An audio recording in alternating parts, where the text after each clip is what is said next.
Ship's log 001. Officer designation, Captain of the Copper Halo. We didn't have time to prepare. Most were told which ship to get aboard.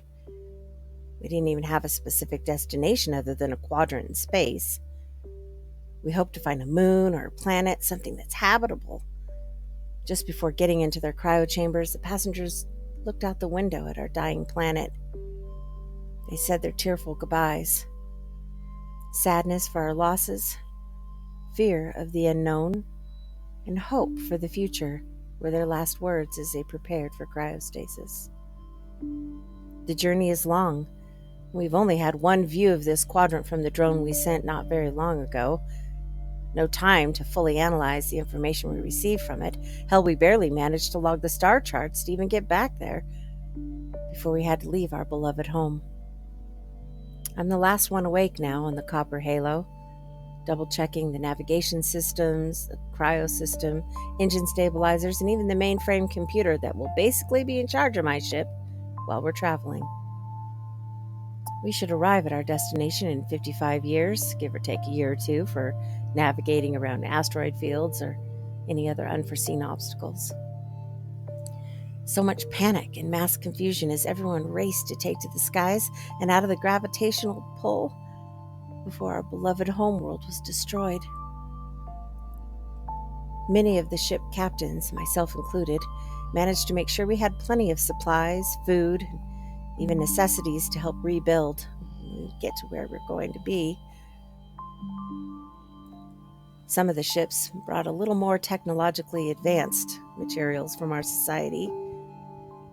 Some of the other ships were designated floating arks that housed pairs of animals, and I thank my lucky stars I was not assigned to one of those zoos.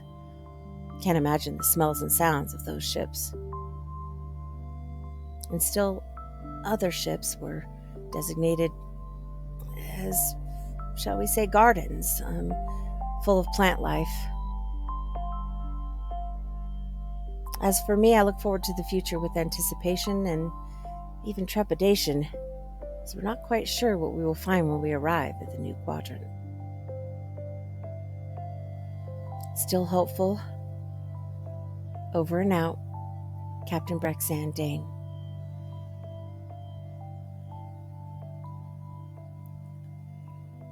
Ship's log 002. Officer designation, Captain of the Copper Halo. Log date, unknown. I really don't know what happened.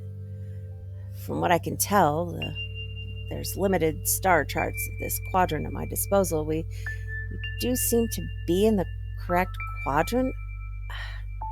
However, there isn't a single planet that has breathable atmosphere, or even a moon that's large enough or stable enough to risk landing on. Only a small crew of 7 of us were automatically awoken when we arrived here, but we think several years have passed. At least we think it's been that long.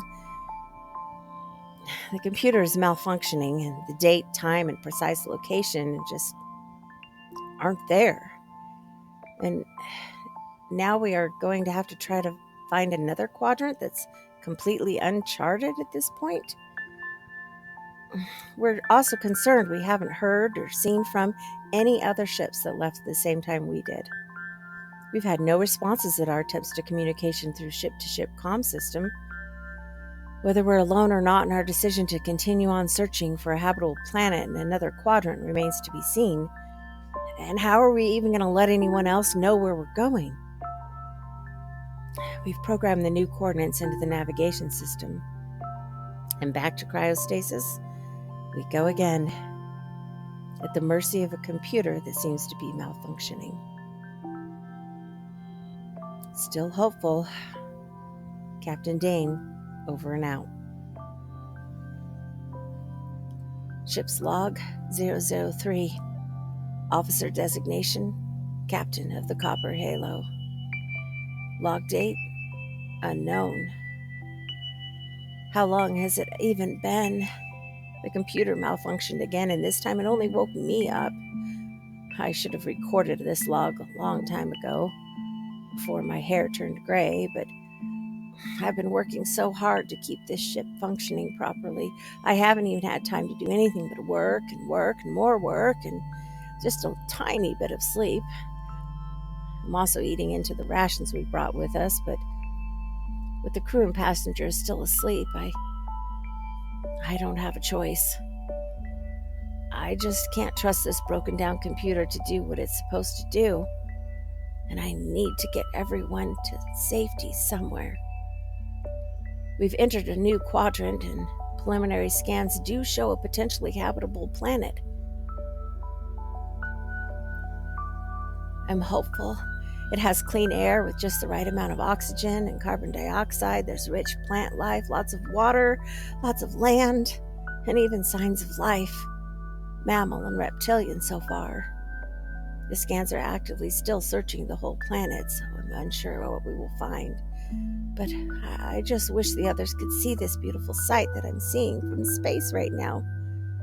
This planet looks so much like home. It almost seems unreal.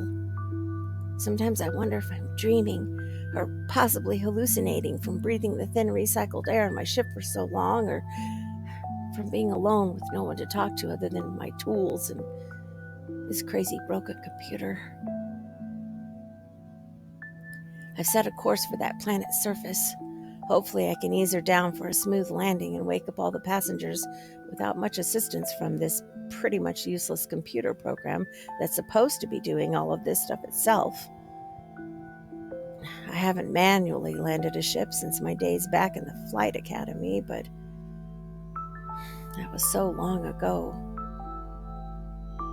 Speaking of long ago, in case I don't make it through this, I just want to log for the records that I do have one regret. I wish I would have asked Janine to marry me when we were young and in love. I chose to be a ship captain instead. But I really feel that I would have regretted it even more if I had not pursued my dream of being a captain of a glorious spaceship, such as Copper Halo has been to me. The ship and the stars have been my love of my life, so I guess I made the right choice after all. Now I must gather enough courage, fortitude, and strength to guide my Copper Halo to safety.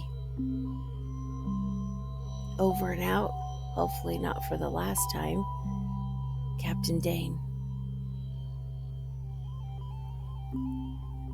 Ship's log 004, officer designation captain of the Copper Halo.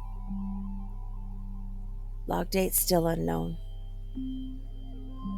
The landing of the Copper Halo did not go completely as planned, but I managed to land us safely, just barely.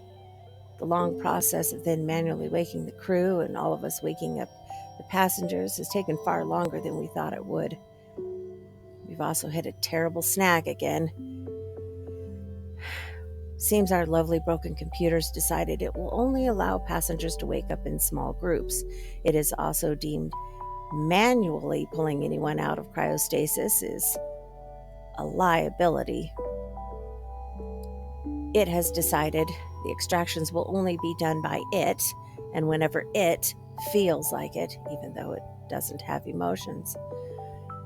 It's varied from waking a single person in one day to 10 people the next day to 5 more a month later, and it's very random. So for now, we are at the mercy of this crazy computer. Even this ship's lead engineer can't seem to fix the computer, and when he gets close to perhaps resetting it, it pretty much threatens to shut down cryostasis. If a computer can threaten, I don't know the logistics, but it's unable to be fixed. Best we leave it be so that the passengers are safe. Each day that new people awaken, the ship gets salvaged, and its tech and materials can be repurposed into items or buildings that we need, which is great, but I'm filled with conflicting emotions as I watch them slowly tear apart my beautiful copper halo. Part of me is thrilled to have a part of finding this planet, watching the people rebuild, creating a whole new society. And I'm grateful I landed this ship safely enough to save everyone on board. But I'm also sad. Pretty much the only part left in my copper halo is this cryo chamber where I sit in and make this log today. We have to keep it going because this is where everyone is still in stasis until that computer decides to wake everybody up. And even another part of me is happy that my ship has given her life to help these people rebuild our society. She's an integral part of this new life, and that swells my heart with pride. Happiness spills out like springs of fresh water. So it is so that I designate this new world as its founder and first official inhabitant, Copper Springs. May her life bring you joy and prosperity as the copper halo always brought me. As we cultivate and build this new world together, may we live peacefully together on Copper Springs, our new home. Over and out for the last time, Captain Brexan Dane. Many years have passed since my grandfather first arrived on this planet. He was the master at arms of the Copper Halo, the ship that brought the survivors here to Copper Springs. He married my grandmother, the ship's medical officer, shortly after they arrived on this new world. They helped explore the planet, picked a place to settle down, and started a family. Life was peaceful for them, for a while. Then came the Great War. Some people just aren't content to conform to a peaceful society. Those people rose up and tried to overthrow the Copper Halo's crew, my grandfather included. The crew had been looked upon as leaders, as everyone was building this new society, but the resistors, as they called themselves, did not wish to rule over, as they put it, and so the battles began.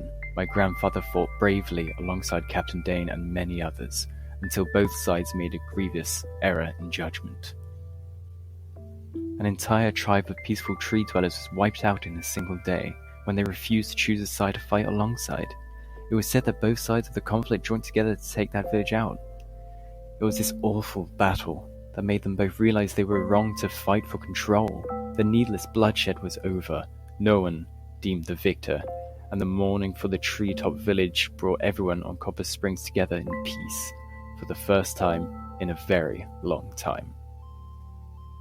Negotiations, led by the remaining Copper Halo's crew, as well as the self-appointed leaders of the resistors, took place over 5 long days.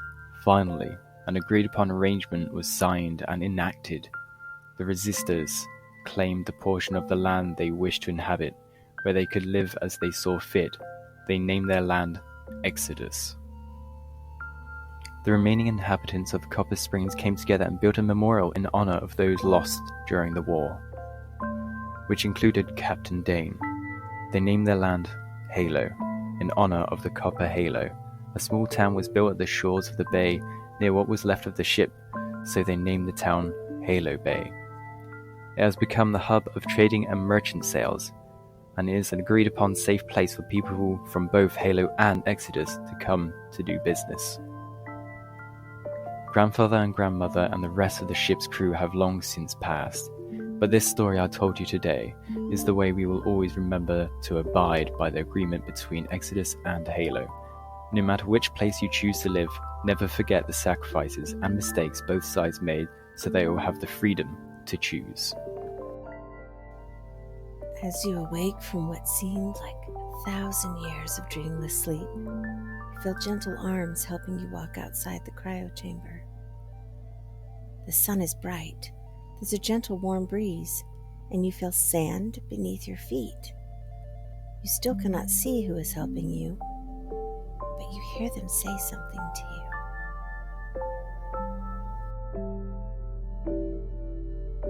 It'll take a bit for your eyes to adjust and for you to get your strength back, but you'll be better soon. We're glad you're awake now. Welcome to your new home, Copper Springs.